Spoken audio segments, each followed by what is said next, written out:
الحمدللہ رب العالمین والصلاۃ والسلام علی اشرف الانبیاء والمرسلین اما بعد۔ ویسے ہم دنیا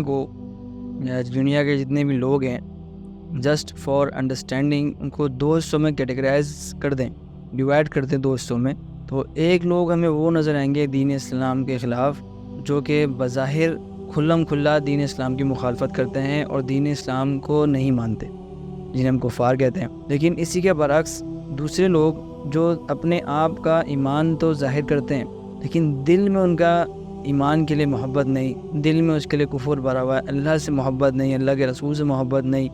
بس صرف اس وجہ سے ایمان کو ظاہر کیا ہے کہ وہ اپنے آپ کو مسلمان کہہ سکیں، لیکن دل میں اس کے برعکس ہیں۔ اور آگے چل کر ہم اسی نوع پہ بات کریں گے کہ کس طرح نفاق انسان کے دل میں آتا ہے، نفاق کی کتنی قسمیں ہیں، منافقین کی کتنی قسمیں ہیں، اس کے کیا کیا اسباب ہیں، اس کا انسان کی زندگی میں کیا اثر ہوتا ہے۔ اور آج سے ہم انشاءاللہ کوشش کریں گے کہ تمام کی تمام ان چیزوں کو ہم کور کر سکیں مختلف ویڈیوز میں۔ اور اسی طرح کیا سائنس ہیں منافقین کی، کون کون سی صفات ہیں جن سے ہمیں بچنا چاہیے۔ تو ویسے ہم عموماً نفاق کی تعریف کریں اگر کہ نفاق ہے کیا، نفاق کا مطلب یہ ہے کہ دل میں اللہ اور اس کے اسلام، یعنی دل میں اسلام کے لیے کچھ اور ظاہر کچھ اور۔ اس کی تعریف امام ابن قیم رحمہ اللہ نے مدارج السالکین میں کی ہے۔ وہ کہتے ہیں کہ وہ اظہار و ایمانہ باللہ، کہ اظہار کرنا اللہ تعالیٰ کے بارے میں ایمان کا، وہ منسلق، لیکن وہ اس سے پھرا ہوا ہے اپنے دل میں، اور مکذب بھی، اور اس کا انکار کرتا ہے، یعنی دل میں اس کے اللہ کے لیے اور اللہ رسول کے لیے اس کا انکار ہے، لیکن صرف زبان پر ایک اللہ اور اس کے رسول کا نام ہے۔ قرآن و حدیث میں اللہ رب العزت نے نفاق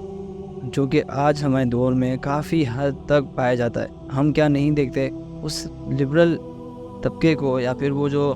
لبرلزم کی ایک لہر، سیکولرزم کی ایک لہر ہمارے یہاں چلی ہے، کہ یہاں تک کہ کچھ لوگ یہ کہتے ہیں کہ ہم تو لبرل مسلم ہیں، یعنی یہ ٹرم آپ دیکھیں گے دونوں چیزیں متضاد ہیں، کہ ایک مسلم لبرل ہو ہی نہیں سکتا، اور یہی طبقہ اپنا بظاہر تو اسلام ظاہر کرتا ہے، لیکن ان کے دل میں جو اسلام کے لیے بغض،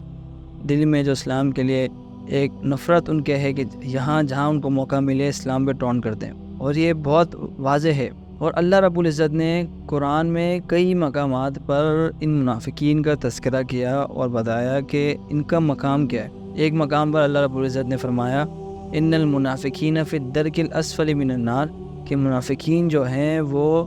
جہنم کے سب سے نچلے حصے میں ہوں گے۔ آپ امیجن کریں کہ جہنم کے بھی درجات ہیں اور کس درجے پہ کون ہوں گے، لیکن اللہ کے نبی نے فرمایا، اللہ تعالیٰ نے فرمایا کہ وہ سب سے نچلے درجے میں ہوں گے جہنم کے۔ کیوں ہوں گے؟ کہ ایک تو کافر ہے جو کہتا ہے کہ میں تو مسلمان ہی نہیں، اور دوسرا مومن ہے جو کہ ظاہر اور باطن دونوں میں مسلمان ہے، لیکن ایک مومن، ایک منافق جو ہے نا، سب سے زیادہ جو دین کو نقصان پہنچانے والا، جو سب سے زیادہ دین اسلام کے لیے ہمیشہ ایک غلط ثابت ہوا۔ عبداللہ بن سبا کی مثال دیکھیں، اس طرح کے بہت سے لوگ آئے جنہوں نے اپنا بظاہر تو دین اسلام پیش کیا، لیکن ان کے دلوں میں کفر تھا۔ یہی وجہ ہے کہ وہ جہنم کے سب سے نچلے حصے میں ہوں گے۔ ایک مقامات پہ تو اللہ کے نبی کو اللہ تعالیٰ نے فرمایا کہ استغفر لہم او لا تستغفر لہم، کہ آپ ان کے لیے استغفار کریں یا نہ کریں، ہاں اگر آپ 70 سے زیادہ مرتبہ استغفار کریں گے تو فلن یغفر اللہ لہم، تو اللہ تعالیٰ پھر بھی انہیں ہرگز معاف نہیں کرے گا، یعنی 70 مرتبہ بھی اللہ کے نبی ان کے لیے معافی کریں تو تب بھی اللہ تعالیٰ ان کو معاف نہیں کرے گا۔ یہ منافقین کا درس اللہ تعالیٰ نے ذکر کیا ہے کہ ان کا مقام کیا ہوگا۔ ویسے علماء نے جسٹ فار انڈرسٹینڈنگ کے نفاق کو دو حصوں میں تقسیم کیا، ایک نفاق اکبر اور دوسرا ہے نفاق اصغر۔ نفاق اکبر وہ کہ انسان اپنے دل میں دین اسلام کے لیے بغض رکھے، اس کا انکار کرے، صرف اور صرف اپنے زبان سے اس کا اظہار کرے، اور نفاق اصغر یہ ہے کہ وہ دل سے تو اللہ اور اس کے رسول کی محبت کرتا ہے، دین اسلام زبان سے بھی اس کا اقرار کرتا ہے، عمل بھی کرتا ہے، لیکن کہیں نہ کہیں اس کے دل میں نفاق ہے، جس کی بنیاد پر وہ عمل میں پیچھے رہ جاتا ہے یا اس کا ایمان کمزور ہو جاتا ہے۔ ایک بات یاد رکھیے گا کہ نفاق اکبر اور ایمان کبھی بھی ایک ساتھ جمع نہیں ہو سکتے، ہاں لیکن نفاق اصغر اور ایمان انسان کے دل میں بوقت جمع ہو سکتے ہیں۔ آپ دیکھتے نہیں ہیں کہ بہت دفعہ ایک بندہ عمل کرنا چاہتا ہے، انہیں اللہ رب العزت کو پکارنا چاہتا ہے، لیکن اس کے دل میں جو ایک نفاق کی جو زنگ آلود جو لگی ہوئی ہے، جس کی بنیاد پر وہ عمل نہیں کر سکتا. اس کا دل تو چاہ رہا ہے کہ وہ اللہ رب العزت کی کرے، لیکن بس ایک سستی اور اسی بنیاد پر. اس کا مطلب اس کا یہ تو نہیں ہے کہ وہ ایمان سے خارج ہو گیا، یعنی اس کے دل میں نفاق ہے تھوڑا بہت. اور اس بات کی تائید ہمیں حدیث سے بھی ملتی ہے کہ اللہ کے نبی نے فرمایا کہ اربع من کن فیہ کان منافقا خالصا، 4 چیزیں جس کے اندر ہیں وہ خالص ترین منافق ہے. اور اللہ کے نبی نے آگے جو فرمایا وہ یہ ہے کہ اس میں سے کوئی بھی ایک چیز ہوگی تو اس میں سے نفاق کی اس میں علامت ہے. یعنی اللہ کے نبی یہاں ایمان بھی ہے، اس کے ساتھ ساتھ اس کا نفاق بھی ہے. اور وہ 4 چیزیں اللہ کے نبی نے ذکر بھی کیا آگے، جو کہ ہم منافقین کے صفات کے بارے میں، اس کی سائنس کے بارے میں بات کریں گے، ہپوکریسی کی سائنس کے بارے میں بات کریں گے کہ ہپوکریٹس جو تھے اللہ کے نبی کے دور میں ان کی کیا کیا صفات تھیں اور ہمیں ان سے بچنا چاہیے. تو انشاءاللہ we will discuss about these things after some videos. اسی طرح علماء نے نفاق اصغر کی بھی کچھ علامات ذکر کی ہیں. وہ یہ کہ اس کا سب ظاہر تو اچھا ہو لیکن اس کا باطن خراب ہو، لیکن اس کے اندر یہ شرط ضرور ہے کہ وہ دین اسلام سے محبت کرتا ہو، اللہ اس کے رسول سے محبت کرتا ہو. بس اپنی خواہشات کی بنیاد پر یا کسی بھی غرض کی بنیاد پر یا شبہات کی بنیاد پر وہ ان چیزوں کا شکار ہو جائے اور اس سے وہ گناہ کرنے لگے. اور آج ہمارے معاشرے میں جو دوسری نوع ہے نفاق اصغر، یہ اتنی زیادہ عام ہے کہ ہماری زندگی میں اس طرح داخل ہو جاتی ہے کہ اس کا ہمیں شعور بھی نہیں ہے. امام ابن قیم رحمہ اللہ نے مدارج السالکین میں بات لکھی ہے. وہ یہ کہتے ہیں کہ نفاق اس طرح پوشیدہ چیز ہے کہ انسان کی زندگی میں داخل ہوتا ہے اور اس کو معلوم بھی نہیں ہوتا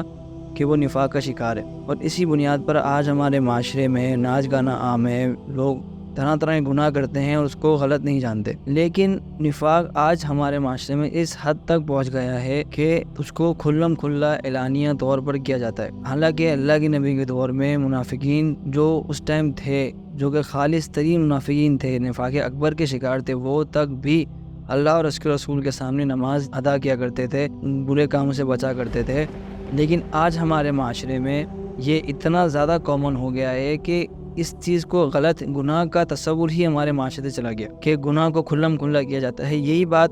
حذیفہ بن یمان نے فرمایا کہ اللہ کے نبی کے دور میں نفاق جو ہے وہ چھپا ہوتا تھا، لیکن آج کے دور میں تو کفر، ایمان کے بعد ڈائریکٹ کفر ہی ہے. یعنی اتنے زیادہ کھلم کھلا لوگ گناہ کرتے ہیں اور نفاق کو اپنے ظاہر کرتے ہیں. اور بات یہ یاد رکھیے گا کہ نفاق کا تعلق انسان کے دل سے ہے. اس کی دلیل اللہ رب العزت نے قرآن میں فرمایا یقولون بافواہہم ما لیس فی قلوبہم، کہ وہ اپنے